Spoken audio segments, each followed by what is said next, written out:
Kwa majina naitwa Florent Laurent Kiombo, ni mbunge wa jimbo la Misenyi na lakini pia mwenyekiti wa kamati ya kudumu ya bunge ya TAMISEMI.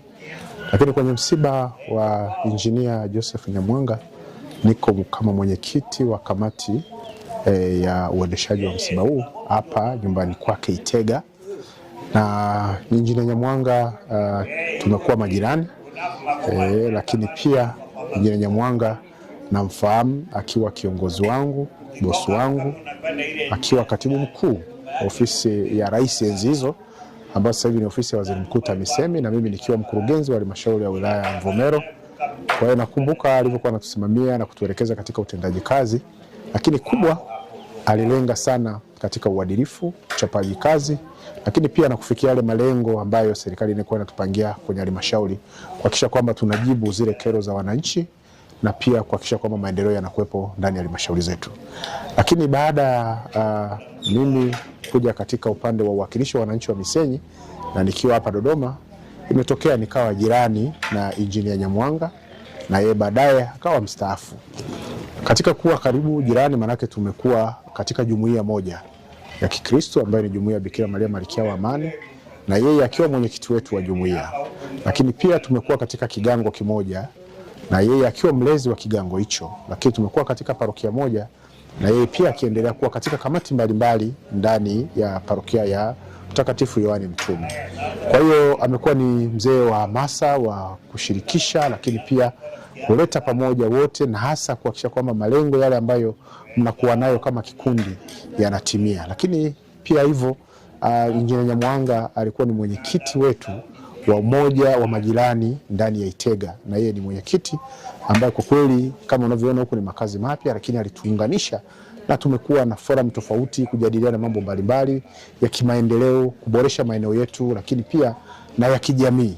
Kwa hiyo kila sehemu alipokaa alifiti katika nafasi ya uongozi hata baada ya kustaafu, hasa katika shughuli za serikali. Lakini tumemwona akiwa mwenyekiti wa bodi ya CRB, ambapo alikuwa anatusaidia kuhamasisha vijana kuwa na makampuni, lakini pia kufanya kazi ili kuendelea kutimiza vigezo ndani ya CRB na maeneo mengine. Kwa hiyo ni kiongozi ambaye ni wa kuigwa kwa kweli, tutamisi sana, na tunajua sisi cha msingi ni kumwombea aendelee kupata pumziko la amani, lakini yale mazuri tuahidi yote ambayo alikuwa nayo Injinia Nyamwanga tutayaendeleza na kuyaishi, kuhakikisha kwamba sasa zile ndoto zake kama ni ndani ya dini, ndani ya jumuiya, lakini ndani ya jamii ambayo tunaishi katika maeneo haya tunaweza kuyaendeleza na kuhakikisha kwamba yanakamilika.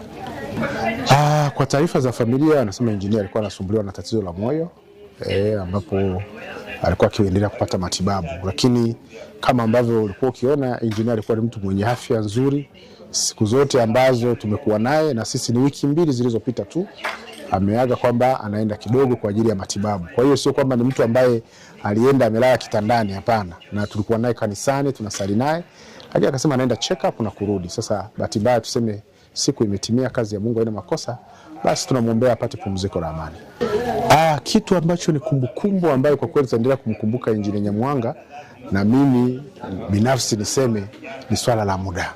Injinia Nyamwanga alikuwa ni mtu wa muda. Mkikubaliana kwamba mnafika saa 10 kamili, yeye atafika hata saa 10 kasoro dakika 5. Na hiyo nimeenda kuiona kuanzia kanisani, lakini kuanzia kwenye vikao vyote, na alikuwa siku zote anatuhamasisha swala la muda. Tukikubaliana muda lazima tuje ndani ya ule muda ambao tumeshapanga. Sasa pamoja na utumishi wake uliotukuka, amemaliza kazi vizuri, lakini ameendelea kuwa mstaafu akiendelea kushirikiana na jamii, lakini alizingatia sana swala la muda.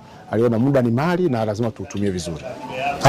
Kwanza wito wangu kwa wanajamii Itega, Dodoma hapa tulipo, kwanza niombe wote tujumuike pamoja. Leo tuko na tutajumuika kumpokea airport saa 12, tushiriki pamoja, lakini pia na wanajamii wote kesho tunazo ibada mbalimbali kuhakikisha kwamba tunaendelea kumsindikiza mwenzetu.